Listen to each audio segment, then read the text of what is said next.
Bom dia, queridos. Nós estamos hoje encerrando a série a respeito de José. E é interessante a gente olhar para esse tema, uma vida que deixou sua marca. O texto que nós vamos considerar é a bênção de Jacó sobre os seus filhos. E nesse texto do capítulo 49, em que Jacó, antes de morrer, abençoa todos os filhos, versículos 22 a 26, ele fala especificamente de José. E é isso que nós queremos considerar. Mas eu quero começar perguntando para você se você já pensou no que você gostaria escrito na lápide do seu túmulo quando você morrer. Pastor, eu não gosto de pensar em morte. Não é uma coisa natural. Claro que não é. Nenhum de nós pensa naturalmente nisso. Mas pesquisando na internet eu encontrei alguns epitáfios muito interessantes. Primeiro deles: aqui descansa Otávio Boa Morte. Ótimo marido, pai exemplar, eletricista mais ou menos. Aqui jaz tarde demais. A mulher dizendo para ele: olha, aprovaram o teu empréstimo no banco. Pena que chegou tarde, né? Aqui jaz um ateu muito bem vestido e sem ter para onde ir. Achei essa tremenda. Olha, tão tremenda que até o microfone caiu aqui da minha cintura. Na lápide do kamikaze, caí matando.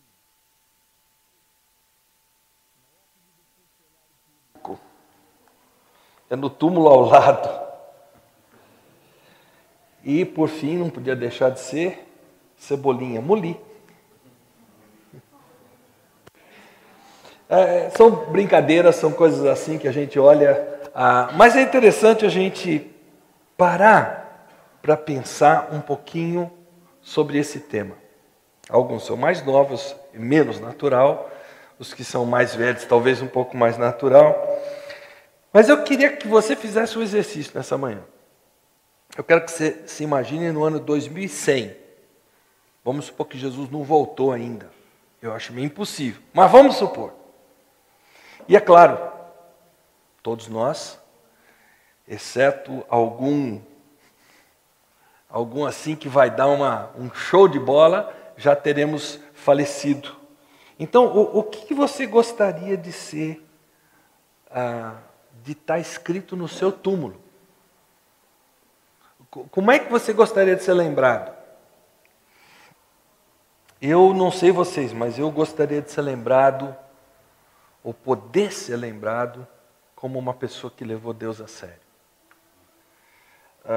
Eu fico imaginando se na lápide do meu túmulo meus familiares pudessem declarar: viveu e morreu fiel ao Senhor Jesus Cristo. Acho que não haveria coisa mais importante para mim se eu pudesse chegar ao final da minha vida e essa ser a marca. Aliás, seria coerente com o versículo que a Jussara e eu escolhemos para colocar no nosso convite de casamento 38 anos atrás, que foi Romanos 11, 7, 8, não tem aqui na terra. O texto diz assim: pois nenhum de nós vive apenas para si, nenhum de nós morre apenas para si. Você imagina como é que o pessoal reagiu a esses versículos no convite de casamento. Se vivemos, vivemos para o Senhor. E se morremos, morremos para o Senhor. Assim, quer vivamos, quer morramos, pertencemos ao Senhor. Nessa semana, dando os retoques finais nessa mensagem, eu cheguei à conclusão que a maior característica da vida de José, fazendo um apanhado geral de tudo que nós vimos nas 7 mensagens anteriores, foi a sua constante fidelidade a Deus, sob todas as circunstâncias. Eu não estou dizendo que José não pisou na bola. Houve várias coisas que nós citamos, que ele vacilou, que tudo mais. Mas a gente pode olhar para a vida dele como uma vida de constância. Isso me faz lembrar de um versículo que recentemente a Jussara me chamou a atenção. A gente conhece Provérbios 28, 13, aquele que encobre as suas transgressões, jamais prosperará, mas o que as confessa e deixa alcançará misericórdia. Mas a gente não olha para o versículo 14, que é a continuação desse versículo, e que diz: feliz o homem constante no temor ao Senhor. E eu acho que isso resume para mim a vida de José. Um homem constante no temor ao Senhor. E foi justamente pensando nisso, olhando para a vida dele, desde o poço que os irmãos o colocaram para vender para o Egito, depois no palacete de Potifar, tudo que ele passou lá, depois na prisão que ele passou lá, e depois como a vida dele no palácio de Faraó foi marcada por atitudes que nós vimos, só um homem de Deus pode ter. Se ele não fosse um homem de Deus, ele teria a mesma conduta de tanto político que a gente quer evitar que se reeleja nos dias de hoje. Mas olhando para essa vida, me deu um frio na espinha. Eu acho que eu nunca me senti tão indigno diante de Deus. Eu até partilhei isso com o Henrico, que eu estava me sentindo mal. Porque a vida de José, ela simboliza a provisão de Deus. Tanto no passado, tudo que Deus veio trazendo para a vida dele, como na gloriosa libertação no futuro, que vai acontecer para todos nós que cremos no Senhor Jesus. Então, Hebreus 11, 22 diz assim: pela fé, José, no fim da vida, fez menção do êxodo dos israelitas do Egito e deu instruções acerca dos seus próprios ossos. Ele sabia que ali não era a sua pátria. Êxodo 13, 19 diz assim: Moisés levou os ossos de José, porque José havia feito os filhos de Israel prestarem um juramento quando disse: Deus certamente virá em auxílio de vocês, levem então os meus ossos daqui. E em Josué 24, 32, nós lemos o seguinte: os ossos de José, que os israelitas haviam trazido do Egito, foram enterrados em Siquém, no quinhão da terra que Jacó havia comprado dos filhos de Amor, pai de Siquém, por 100 peças de prata. Aquele terreno tornou-se herança dos descendentes de José. O que eu desejo fazer com vocês nessa manhã é abrir esse texto de Gênesis 49, dos versículos 22 a 26, nós queremos analisar algumas coisas com relação a uma vida que deixa a sua marca. Vamos ler primeiro o texto então, Gênesis 49, 22 a 26, se você preferir também está na tela. José é uma árvore frutífera. A árvore frutífera à beira de uma fonte, cujos galhos passam por cima do muro. Com rancor, arqueiros o atacaram, atirando-lhe flechas com hostilidade.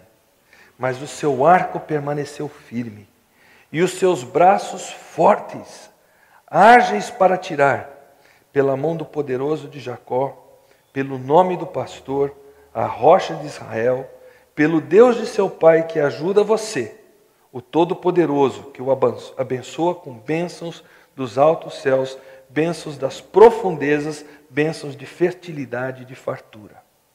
As bênçãos de seu pai são superiores às bênçãos dos montes antigos, às delícias das colinas eternas. Que todas essas bênçãos repousem sobre a sua cabeça, José, sobre a cabeça de José, sobre a fronte daquele que foi separado de entre os seus irmãos. Eu penso que a ideia central desse texto, dessa manhã, pode ser descrita numa frase bem simples. Quando o temor de Deus é constante numa vida, essa pessoa vive e termina bem. É bem curtinha, dá para a gente anotar.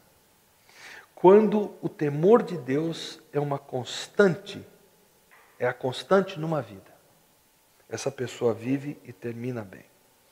Nós vamos ver 2 componentes e 2 resultados que houve na vida de José por causa desse temor de Deus. Então vamos começar com os componentes da vida de José. A bênção de Jacó destaca 2 componentes na vida de José, componentes que são fundamentais para a gente entender como Deus age e como Deus atua para que seus filhos deixem um legado positivo. Para que quem olhar para a vida deles possa enxergar a ação de Deus. Primeiro desses componentes, as lutas de José. O versículo 23 diz assim: com rancor arqueiros o atacaram, atirando-lhe flechas de hostilidade. A vida de José deixou a sua marca não porque ela correu as mil maravilhas. Tem pessoas que acham que uma vida bonita, uma vida que deixa um legado, é aquela vida que passa sem quaisquer dificuldades. Então a gente vê uma pessoa com dificuldades, a gente já tira os olhos dela e a gente diz, não, essa pessoa, ela deve ter feito alguma coisa, porque ela está passando por tanto problema. E imediatamente a gente julga os outros por causa disso, né? Que a vida de José, ela nos ajuda a desmistificar esse mito. O mito de que quem leva Deus a sério não sofre. O mito de que a adversidade é sempre fruto de pecado. Embora saibamos que o pecado acalentado sempre leva à adversidade e às suas consequências, né? Nós já temos falado muito sobre isso. José teve as suas lutas, e elas não foram poucas e elas não foram pequenas em tamanho, não foram fáceis. Mas Deus, o soberano oleiro, estava moldando a vida de José através das dificuldades que ele passou. E estava, como o oleiro faz, ele estava livrando José das impurezas, né? Como o oleiro vai tirando aquelas, ele põe o barro naquela roda, que eu nem lembro o nome, e vai girando e vai tirando as impurezas para que o barro fique moldável. Aí ele dá o molde ao vaso, e aí quando o vaso acha que ele está pronto, ainda tem que ir para o forno, né? Para adquirir a têmpera necessária, para que ele seja útil, para que ele seja dócil nas mãos de Deus. E foi exatamente o que aconteceu na vida de José. Então o versículo fala de arqueiros atacando com rancor, atirando flechas de hostilidade. Eu penso que isso é muito forte para dizer para nós que uma vida dentro da providência de Deus, e nós todos vivemos debaixo da providência de Deus, ela é uma vida em que nós poderemos esperar provações. E provações difíceis. E de gente nos atacando sem motivo muitas vezes, de forma injusta. Na soberania de Deus, essas coisas acontecem. Mas a nossa tendência é olhar para a soberania de Deus e a gente gostar da soberania de Deus quando está tudo correndo bem aqui, né? E quando uma outra pessoa está sofrendo, a gente vai falar para ela da soberania de Deus e a gente logo cita Romanos 8:28 e a gente põe um peso na vida dessa pessoa. Quando na nossa própria vida, a gente muitas vezes não está disposto a olhar para a providência, para a soberania de Deus, quando nós estamos passando por momentos difíceis. Mas conforme nós já dissemos no início dessa série, eu quero voltar a isso porque é muito importante. Providência de Deus é o constante cuidado de Deus e seu absoluto controle sobre toda a sua criação, para a sua própria glória e para o bem do seu povo. Essa definição de soberania de Deus, que está naquele livro que Henrique e eu estamos traduzindo, eu já disse isso para vocês. Está aí o nome do livro no final, se vocês quiserem anotar, mas logo vai sair em português, se Deus quiser. E nunca é demais a gente repetir que Deus jamais busca a sua glória à custa do bem dos seus filhos.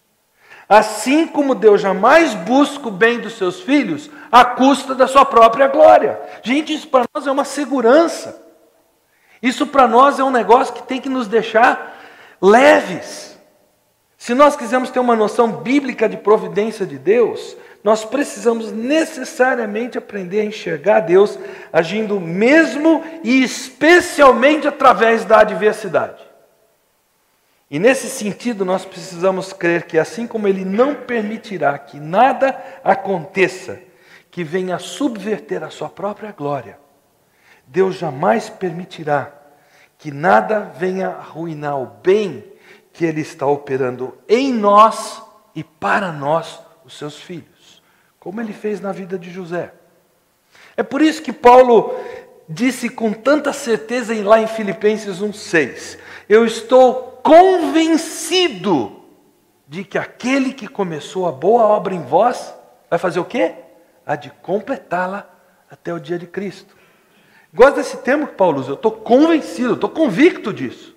Eu tenho certeza. Como é gostoso poder olhar para a vida do Armando, da Carol, da Maria Josefa, da Kelinha, de todos aqui, e dizer, eu estou convencido de que Deus, a obra que Ele começou, viu, Fábio? Ele vai terminar. Viu, Laíde? Viu, Assis? E assim vai. Porque é a realidade. Isso é providência de Deus. Deus está no processo de fazer você e eu sermos mais parecidos com Jesus, e Ele vai usar todos os meios necessários para isso. Porque Ele nos ama e porque Ele não desiste de nós. Foi assim com José. E quando ele descreve esse processo de moldar da vida de José, Jacó, seu pai, emprega essa figura interessante, né? Arqueiros. E ele diz, arqueiros que o atacaram com rancor e que utilizaram flechas de hostilidade. Quem foram esses arqueiros? Bom, nós conhecemos. Primeiro, seus próprios irmãos, né? Flechas de quê? De ódio, flechas de inveja.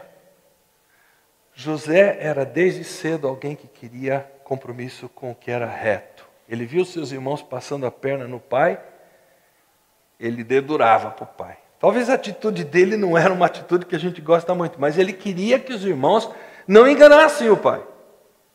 E aí quando o pai tem essa predileção toda por ele, não é por causa disso, já tinha desde que nasceu, porque ele era o primeiro filho da mulher realmente amada por José, por Jacó, Raquel. Aí os irmãos ficam com inveja, somente quando ele veste aquela capa colorida, que era uma forma do pai dizer, esse aqui é o filho da minha predileção. Já pensou? Você fazer parte de uma família que tem um pai, 4 esposas, 12 filhos, e um deles, que é um dos mais novos, o pai diz assim, é esse aqui. Como é que você se sentiria? Bom, flechas de hostilidade, ódio e inveja. Que tal a esposa de Potifar? Flechas de tentação e de calúnia. Ela tentou, e como ela viu que não tinha jeito, ela tratou de armar para ele. Aquela coisa que a gente já citou e nunca é demais mencionar de novo. Paixão física não é sinônimo de amor.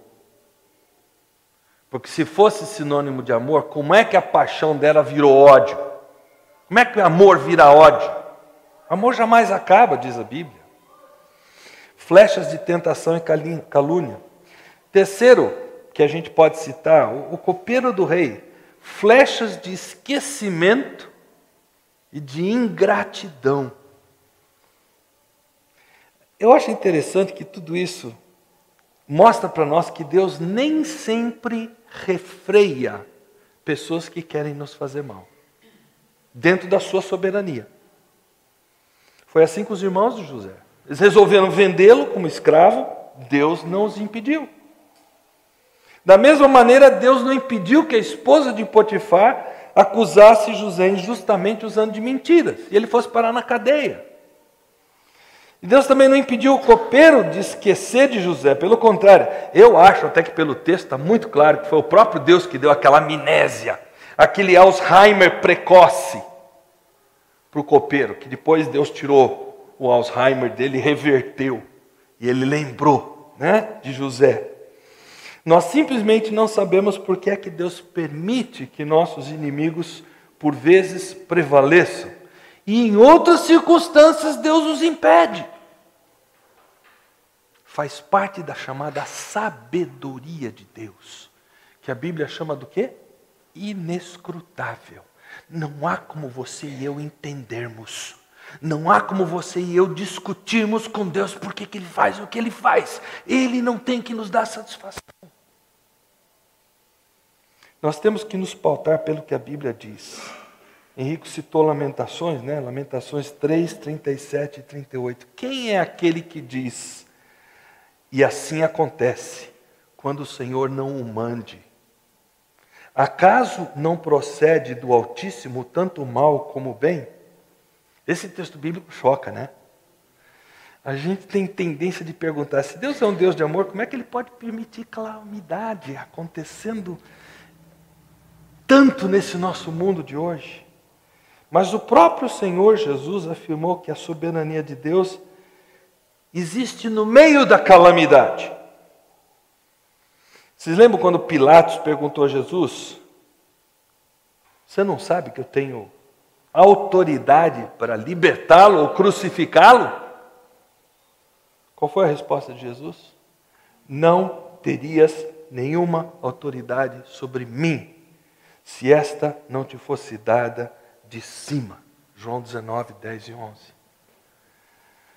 Jesus reconheceu o controle soberano de Deus sobre a sua vida, mesmo quando isso implicou em ele ir para a cruz.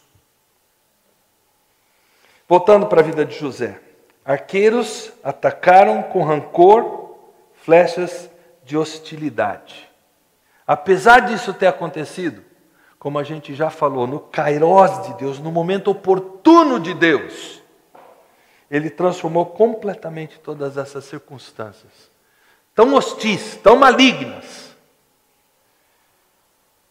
perpetradas por gente perversa até, de motivações. E Ele fez com que isso se transformasse, virasse, para que José pudesse ser tudo o que ele, Deus, tensionou que José fosse. Por isso José, olhando para trás, ele pôde enxergar aquelas tremendas lutas, e ao final já da sua vida ele dizer para os irmãos, vocês planejaram o mal contra mim, mas Deus o tornou em bem, para que hoje fosse preservada a vida de muitos. Gênesis 50, 20. Não é fácil a gente confiar em Deus nos momentos de adversidade. É difícil. É humanamente difícil. Afinal, quem de nós gosta de dor? Quando ela surge, qual é a nossa reação? A gente quer se ver livre dela. Nós queremos nos ver livre da dor o quanto antes. Isso é uma marca humana que nós temos, que é comum a todos nós. Paulo suplicou 3 vezes a Deus que removesse aquele espinho na carne, até ele descobrir que a graça de Deus era suficiente. O próprio José pediu ao copeiro do faraó, olha, fale de mim ao faraó e tire-me dessa prisão. Ele não estava gostando do sofrimento. Não é sem razão que o escritor de Hebreus afirma sem quaisquer rodeios, nenhuma disciplina parece motivo de alegria no momento, mas sim de tristeza. Hebreus 12, 11. A Bíblia não quer que a gente olhe para essas situações e diga, oh, glória! Isso é ser falso, me desculpe. A Bíblia quer que a gente reconheça, está difícil, eu não aguento. Mas Deus tem um propósito, Ele vai fazer isso virar para bem. Porque Ele não pode trair a sua própria glória. E Ele não pode trair o meu bem. Isso faz parte da providência dEle. Mas houve um segundo componente na vida de José para que ele viesse a terminar bem. Não apenas o sofrimento que ele passou. A fé de José num Deus soberano. O autor Jerry Bridges, nesse livro que o Henrique e eu estamos trabalhando para disponibilizar em português, ele faz uma colocação muito importante para a gente entender essas lutas que José passou. As lutas pelas quais você e eu passamos nesse moldar de Deus para que você e eu possamos vir a parecer mais com Jesus. Ele diz assim a certa altura, reconheço que normalmente é mais difícil confiar em Deus do que obedecer a Ele.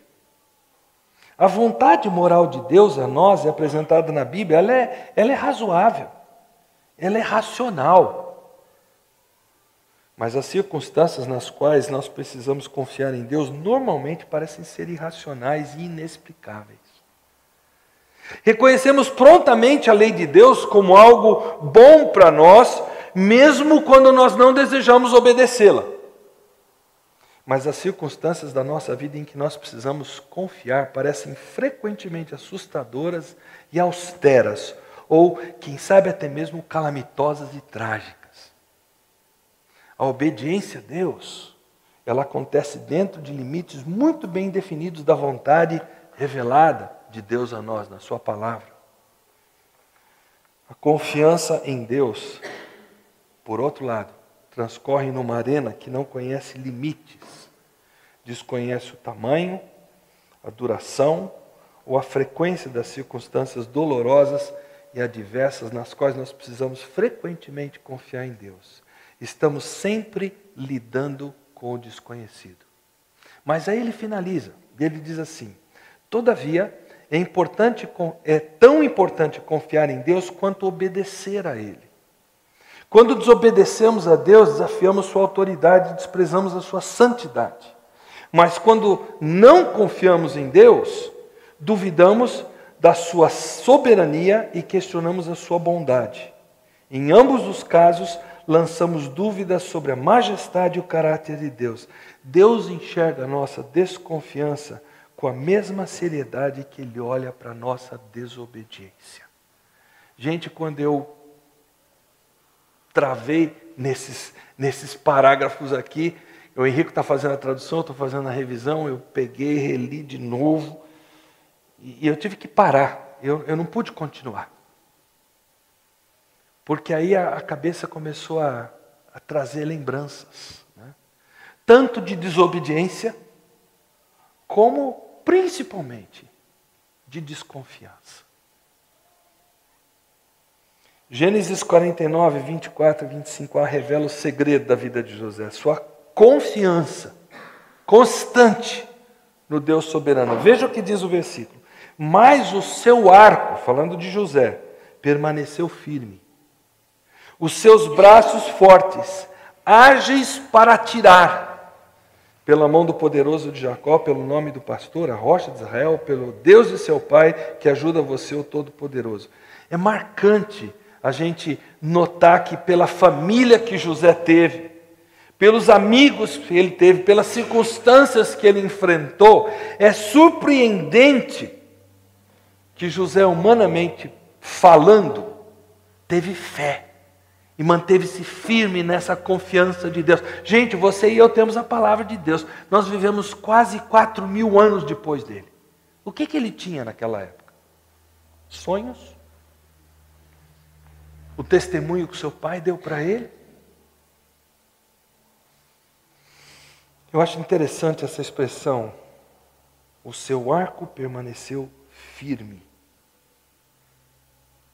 Ele não vacilou na hora que as coisas ficaram ruins. Ele teve vacilos no sentido de a confiança ser humana. Mas não foi no sentido de voltar as costas para Deus. Foi no sentido daquela fração de segundo que você sente aquela dor e você diz: meu Deus! Mas ele logo voltou a se lembrar desse Deus. Porque o texto diz que ele tinha flechas para atirar de volta, por exemplo. Mas por que o texto diz: o seu arco permaneceu firme, seus braços fortes e ágeis para atirar? Ele nunca atirou. Ele não revidou com seus irmãos. Ele não revidou com a mulher de Potifar. Ele não revidou com o copeiro. Eu acho fascinante como José viveu na prática os ensinamentos do Novo Testamento. Veja o que diz 1 Tessalonicenses 5,15. Tenham cuidado para que ninguém retribua o mal com o mal, mas sejam sempre bondosos uns para com os outros e para com todos. Romanos 12, 21. Não se deixem vencer pelo mal, mas vençam o mal com o quê? Com o bem. José viveu isso. Os irmãos dele, a mulher de Potifar, o copeiro do rei, eles todos fizeram mal para José. Mas o que eles receberam em troca? Bem. Ah, mas eu não tenho esse tipo de força não, você pode estar pensando. Eu mesmo me lembro de tantas circunstâncias em que eu vacilei e continuo vacilando. E não tenho o mesmo comportamento de José. Mas o que me consola e me faz pensar é o fato de que José também não tinha essa força. Veja onde ele foi buscar essa força. Continuando no texto, mas o seu arco permaneceu firme, seus braços fortes e ágeis para atirar. Por quê? Pela mão do poderoso de Jacó, pelo nome do pastor, a rocha de Israel, pelo Deus do seu pai, que ajuda José, o Todo-Poderoso. Assim como no caso de José, a condição para se ter essa força vinda de Deus é exatamente a consciência da nossa completa fraqueza, da nossa completa impotência diante das circunstâncias difíceis. Quando nos apegamos à nossa própria força, nós somos como Jacó diante daquele reencontro com Saul. Vocês se lembram dessa passagem? Jacó está vindo de volta para casa e ele fica sabendo que Esaú está vendo com uma comitiva de quantos? 400 homens. Que comitê de recepção, hein? E ele se lembra que Esaú havia jurado matá-lo. Nós trememos de medo, nós corremos para tomar as nossas providências, como José passou, e eu creio que esse é o momento que Deus nos dá aquela passagem pelo vale de Jaboque na nossa vida. Para que nós possamos lutar com Deus, como Ele lutou com o anjo do Senhor, e nós possamos admitir a verdade ao nosso respeito. Foi naquele momento que Jacó admitiu quem ele era, um tirador de proveito, um manipulador, e ele reconheceu isso diante de Deus. Foi naquele momento que o texto diz que Deus fez o quê com o nome dele? Mudou. Passou a ser Israel, campeão com Deus. Tem muita gente que não entende esse texto quando diz que lutaste com Deus e prevaleceste. Ele não ganhou de Deus coisa nenhuma.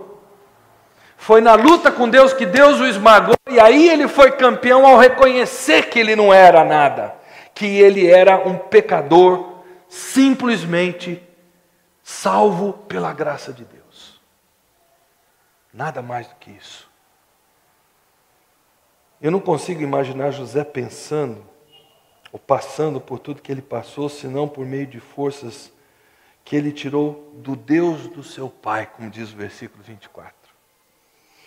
Quando eu leio que Jacó diz a respeito do comportamento de José, eu só posso concluir que Jacó contou para o seu filho o que aconteceu lá no lugar da passagem de Jaboque. Jacó contou como é que ele venceu a luta com o anjo, nesse sentido, de reconhecer a verdade a seu respeito, como é que Deus transformou a sua vida, transformou os acontecimentos à sua volta.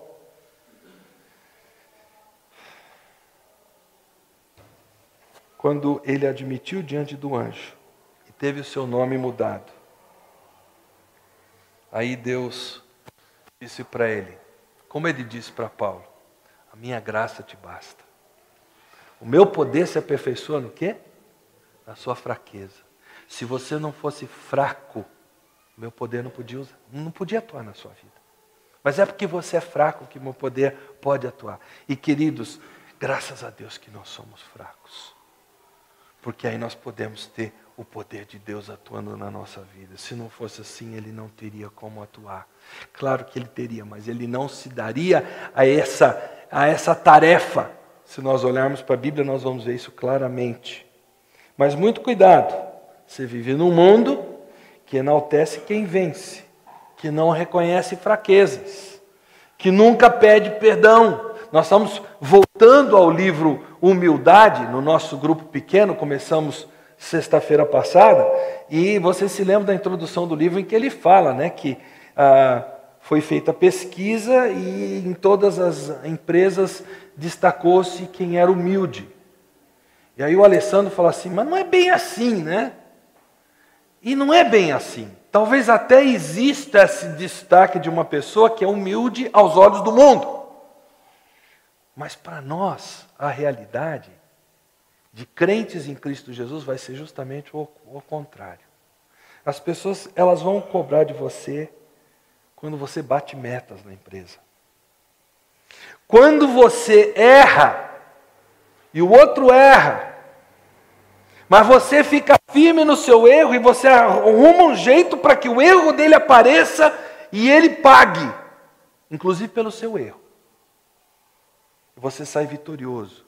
E as pessoas olham para você, elas não admiram você, elas têm medo de você. E elas olham para você e elas dizem, um dia eu quero ser que nem ele. Porque elas cobiçam um poder pecaminoso. Esse é o mundo em que nós vivemos.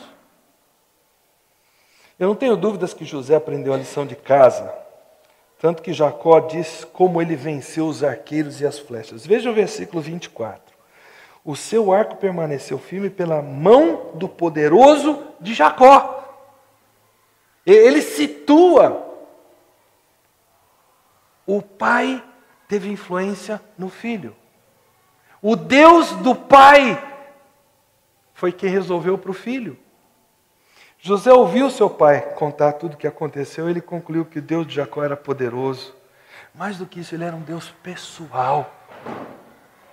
Seu arco permaneceu firme pelo nome do pastor. José ouviu seu pai contar que tudo aconteceu e ele concluiu que Deus nos enxerga, Ele nos conduz como ovelhas. Vocês lembram que Jesus diz lá no Novo Testamento? As suas ovelhas, Ele as chama por nome e elas ouvem a sua voz e elas vêm. Pastor de ovelhas. Esse é o nosso Deus, esse é o nosso Jesus. José venceu os arqueiros e as flechas porque seu arco permaneceu firme pela rocha de Israel. Diz aqui o texto. José deve ter assimilado pelo que o pai lhe contou que Deus é firme, que Deus não muda, que nós podemos confiar nele, ele é a nossa defesa segura. O arco permaneceu firme pelo Deus do seu pai, que ajuda você, o Todo-Poderoso. Tudo começou com José começando a crer no Deus do seu pai, como acontece com todos nós que crescemos num lar cristão. Até que chega um momento na nossa vida em que ele tem que passar a ser o quê? O nosso Deus. Não é mais a fé do papai e da mamãe que vai resolver para mim. É a minha fé nele. E ele fez essa transição, José, por tudo que ele passou. Na hora que ele se viu sozinho numa terra estranha, não tinha mais papai por perto. Mamãe já tinha falecido. E agora? Era ele e Deus. Só ele e Deus. E quantas não são as circunstâncias nas nossas vidas em que você vai se sentir sozinho? E hoje a gente tem internet, você pode pegar o telefone, pastor, olha aqui que eu estou passando por uma dificuldade no trabalho. Mas mesmo assim, vai haver momentos em que você vai estar sozinho. E Deus tem que valer nessa hora. Tem que valer tremendamente. Então, ele só podia apegar-se ao Deus do seu pai, porque ele viu que Deus transformou a vida do seu pai. E como é que a gente tem certeza que ele se apegou à vida do seu pai, do Deus do seu pai, que o ajudava? Como é que a gente confia nessa frase aqui? Vocês lembram no capítulo 39, quantas vezes nós vimos, se não me engano foram 7 vezes, a expressão, o Senhor estava com José? Deus ajudava José ou não? Ele viu que Deus ajudava. Como você e eu vemos na prática, no nosso dia a dia, como é que Deus está lá presente. E tantas são as vezes que nós nem percebemos que Deus estava ali e que nos livrou, por exemplo. Mas tantas outras Deus nos permite enxergar, né? O Samuel estava dando exemplo ali da questão da casa.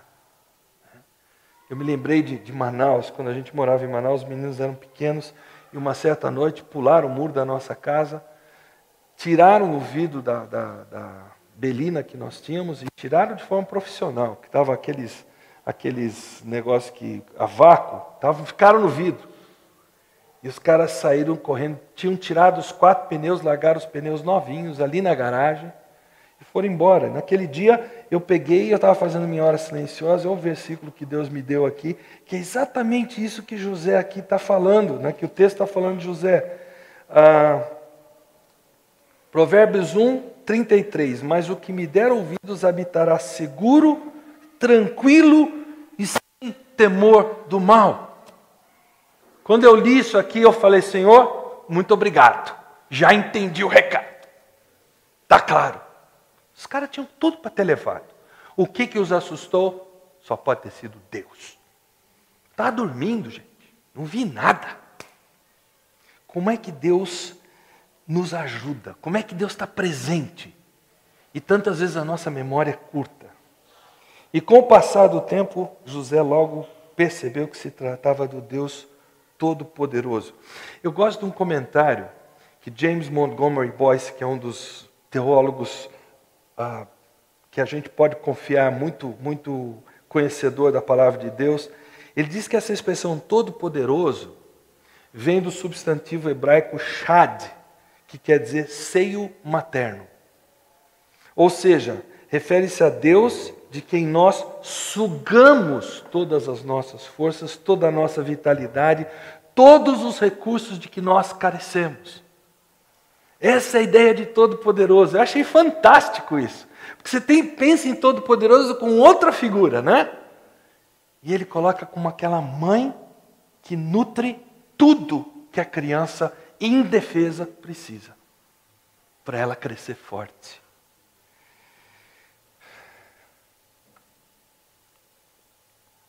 Talvez a gente deva parar e perguntar um pouquinho. A minha fé está posta num Deus que eu sei ser soberano? Não na teologia, não no intelecto, no dia a dia. Que quando acontece alguma coisa diferente, eu não chio. Gente, quem está falando isso para vocês é uma pessoa que chia muito. Está aqui uma mulher que está 38 anos ao meu lado para testemunhar disso. E às vezes eu tenho parado para dizer, meu Deus, eu estou chiando do quê? Eu estou chiando da tua providência. Que coisa horrível.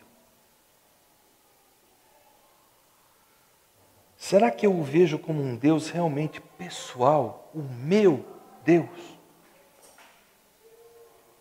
Eu paro para pensar que Ele é o meu pastor, por isso nada me faltará, porque a bondade dEle me seguirá por todos os dias da minha vida, promete a palavra de Deus.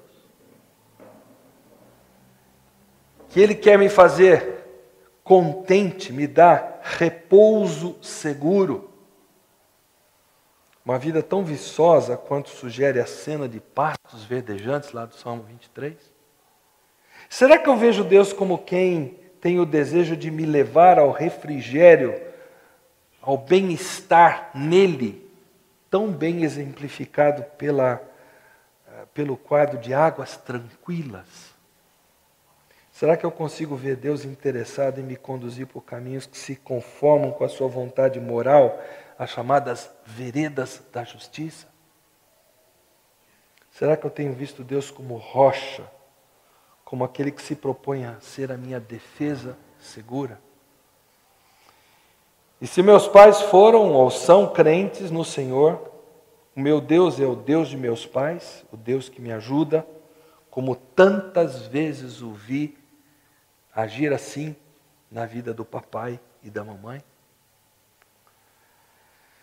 Bom, agora que nós vimos os dois componentes da vida de José, eu quero rapidamente olhar para os resultados na vida de José. Isso vai ser mais rápido. Versículo 22. Firmeza de caráter e abrangência de influência.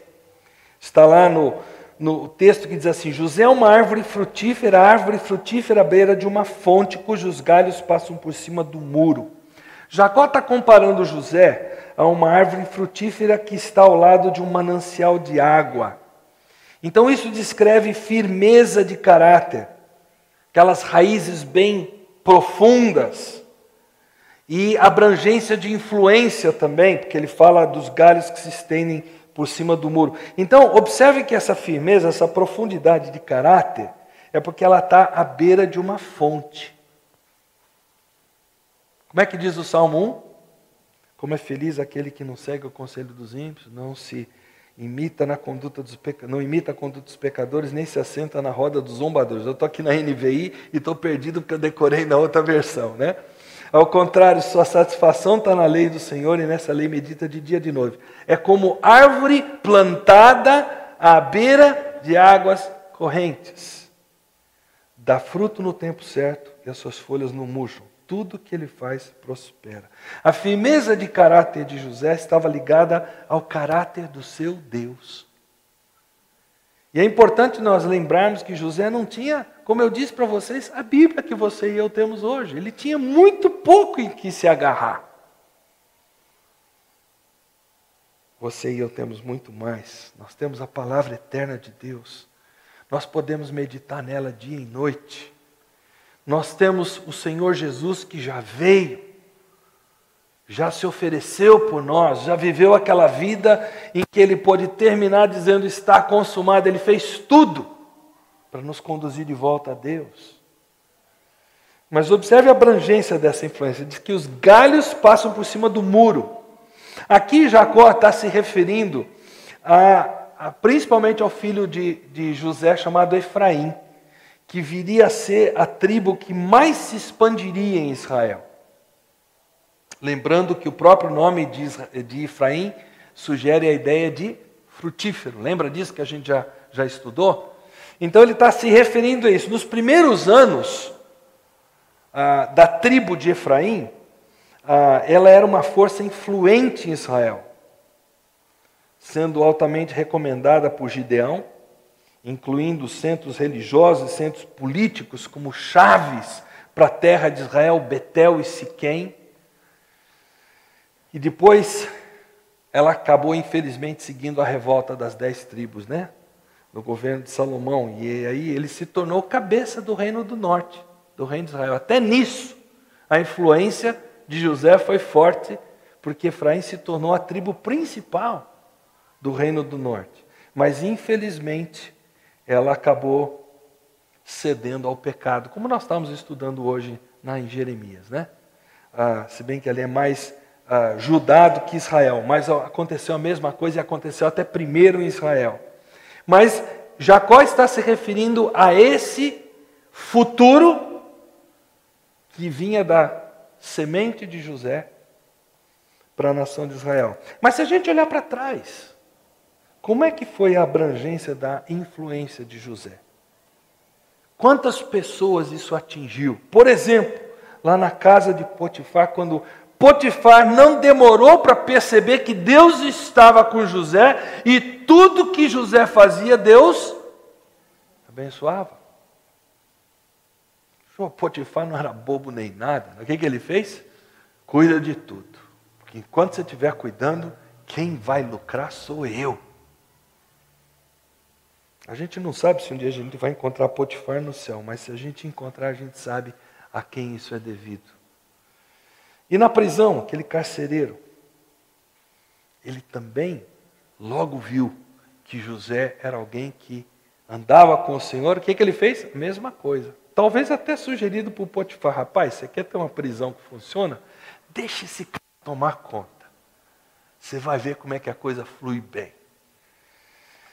Então, depois no palácio, aquela declaração de Faraó: eu sou o Faraó, mas sem a sua palavra, ninguém poderá levantar nem a mão e nem o pé em todo o Egito. Como é que um homem com o poder de Faraó fala isso? É só porque a influência de José, pela graça de Deus, estava se estendendo.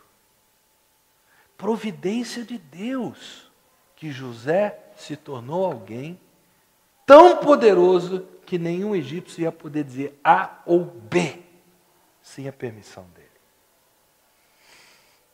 E por causa de José, os egípcios foram salvos em meio àqueles 7 anos de fome. Vocês lembram da declaração deles? Meu Senhor, tu nos salvaste a vida, eles disseram.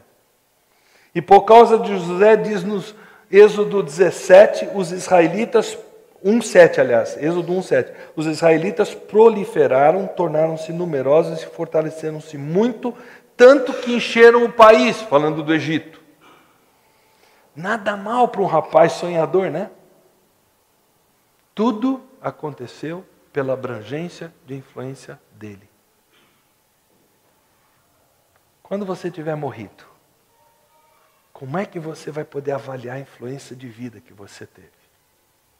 É claro que nós sabemos que só Deus pode nos conduzir a uma influência marcante, como Ele fez com a vida de José. Mas por onde que a gente pode começar? Dando fruto. Testemunhando a respeito de Jesus. Eu quero dizer para vocês que eu fico muito feliz de ouvir que várias pessoas estão tendo a oportunidade de falar Jesus aqui no nosso meio. Que eu peço a Deus que a nossa igreja não cresça com gente vindo de outras igrejas. Eu peço a Deus que a nossa igreja cresça com gente que se entrega a Jesus, porque a vida dos membros da Bereana é uma vida bonita. E se importa em levar essas pessoas a Jesus. Não é que a gente não vai dar boas-vindas a quem queira vir de uma outra igreja. Mas essa não deve ser a fonte do nosso crescimento. Vivendo uma vida santa, tem tudo a ver com isso, né? Isso é uma outra coisa que a gente pode dar fruto. Partilhando com os outros aquilo que a gente possui, financeiramente falando.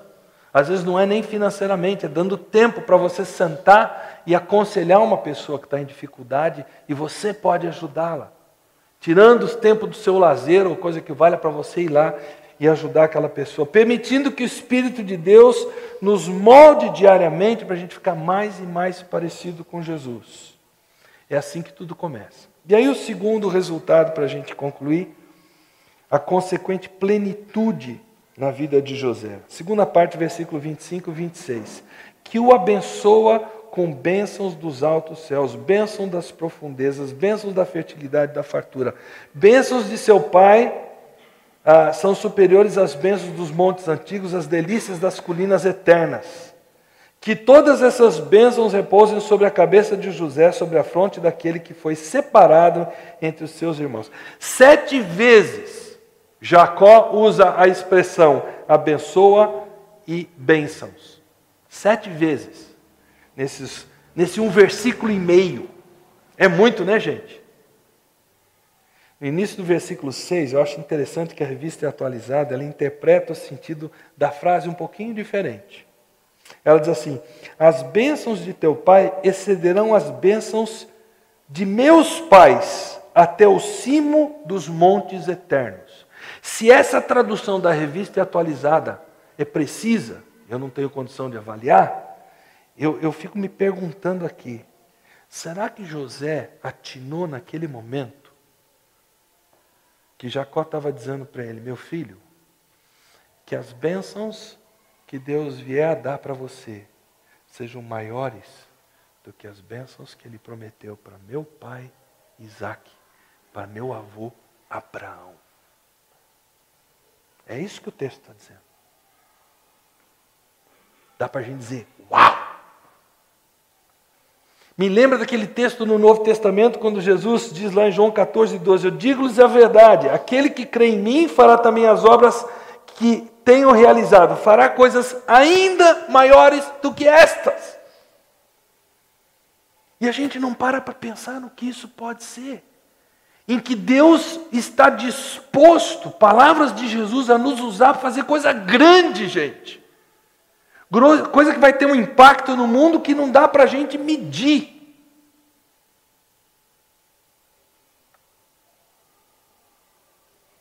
Interessante, né? A gente teve agora na Fiel e o preletor que eu traduzi, ele destacou isso muito. Todas as vezes que Jesus diz em verdade vos digo, Jesus estava dizendo, eu tenho uma coisa para dizer para vocês que é mais importante do que tudo. E nesse texto ele começa exatamente assim. Vocês vão fazer coisas maiores do que eu tenho feito. Me faz arrepiar, gente. Textos como essa frase de promessa a José, ou esse versículo de Jesus, dizem para nós que os recursos que nós temos em Cristo são inesgotáveis. Não é à toa que José, ao morrer, não disse, me enterrem numa pirâmide com todos os tesouros que eu juntei em vida, junto com os outros faraós. Ou faço uma pirâmide só para mim, porque eu sou muito rico. Não. Ele não tinha essa visão. Ele sabia que quaisquer recursos materiais são para desfrutar a vida, são para ajudar o próximo. Bênçãos eternas são aquelas que permanecem, são as espirituais. Por isso, em Hebreus 11:10, falando de Abraão, tanto quanto de Isaac e de Jacó, e consequentemente da herança espiritual passada a José, o autor de Hebreus diz: pois ele esperava a cidade que tem alicerces, cujo arquiteto e edificador é Deus. Que gostoso a gente ficar pensando que José fez tudo isso porque ele estava de olho lá na frente, no futuro. Assim como você e eu temos que tirar um pouco os olhos desse nosso dia a dia, dessa selva de pedra em que você e eu vivemos, em que para a gente ganhar uns tostões a mais é um sacrifício, e principalmente para ganhar isso de forma honesta. Somente uma vida prática de fé no Deus soberano traz consigo fruto e traz consigo plenitude. Isso é hora desse iPad me falhar, desligar, já ligou de volta. Final do relato da vida de José, nós temos um testemunho eloquente disso. Gênesis 50, 22 a 26. José permaneceu no Egito com toda a família de seu pai. Viveu 110 anos e viu a terceira geração dos filhos de Efraim. Além disso, recebeu como seus os filhos de Maquir, filho de Manassés. Antes de morrer, José disse a seus irmãos: estou à beira da morte, mas Deus certamente virá em auxílio de vocês e os tirará dessa terra, levando-os para a terra que prometeu com juramento a Abraão e a Isaque e a Jacó. E José fez com que os filhos de Israel lhe prestassem um juramento, dizendo-lhes: quando Deus intervier em favor de vocês, levem meus ossos daqui.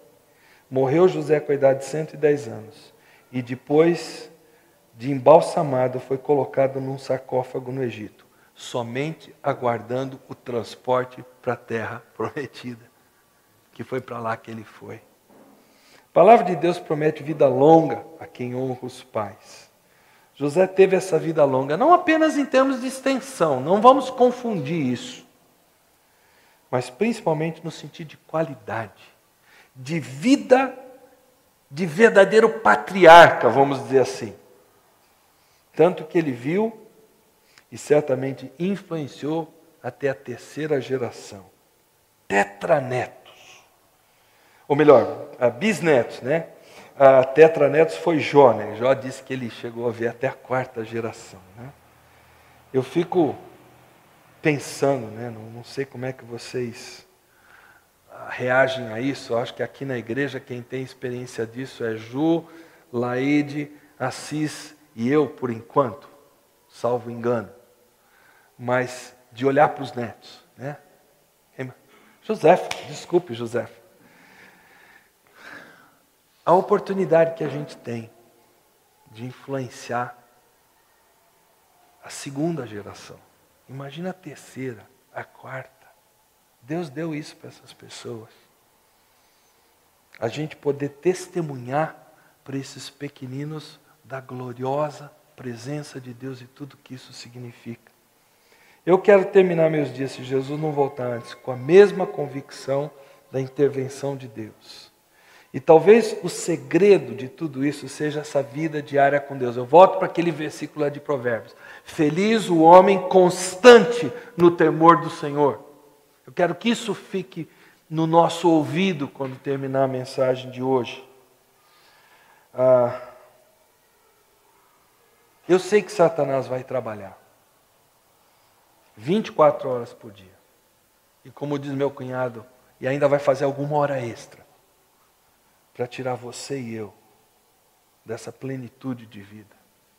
Porque ele sabe que ele não pode tirar a nossa salvação. Ele sabe que ele não pode tirar tudo que está selado pelo Espírito de Deus. Mas ele vai querer apagar a marca do selo. Ele vai querer tirar a sua alegria. Ele vai querer tirar a sua eficácia, assim como a minha. Mas eu quero concluir a minha vida passando para os meus essa mesma convicção de José. Assim como o Egito não era a terra prometida para ele, eu quero ter a mais absoluta certeza de terminar meus dias deixando muito claro para os meus que aqui não é meu lar, é o lado de Jesus. Sei que não é muito comum a gente pensar em morte, lápide, mas eu queria que você curvasse a sua cabeça agora e você olhasse para frente e dissesse: Deus, eu gostaria que ao terminar a minha vida, ela pudesse ter o mesmo tipo de abrangência, de influência que teve a vida de José. Agradeça a Deus por nós termos na palavra dele registrado tanta coisa bela e motivadora como o que nós vimos na vida de José e de tantos outros que ali existem. Agradeça a Deus porque você já conhece a Jesus, porque você já o tem como Salvador, como Senhor. E peça a Deus que esteja fazendo com que esse desejo de viver bem e terminar bem passe a ser cada dia mais massa do seu sangue. Ore ao Senhor silenciosamente.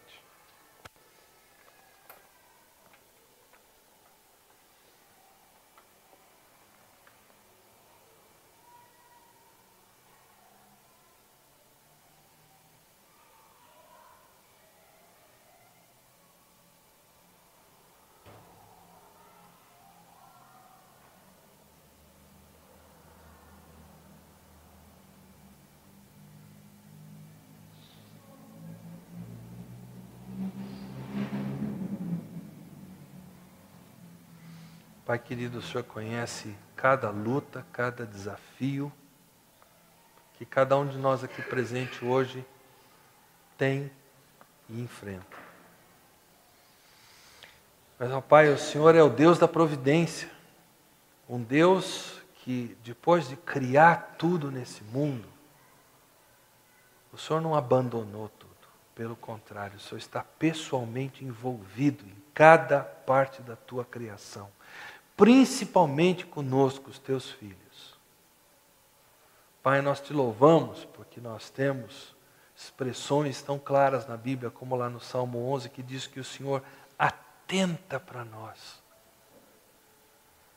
O Senhor nos ama tanto que o Senhor não consegue tirar os olhos de nós, Pai.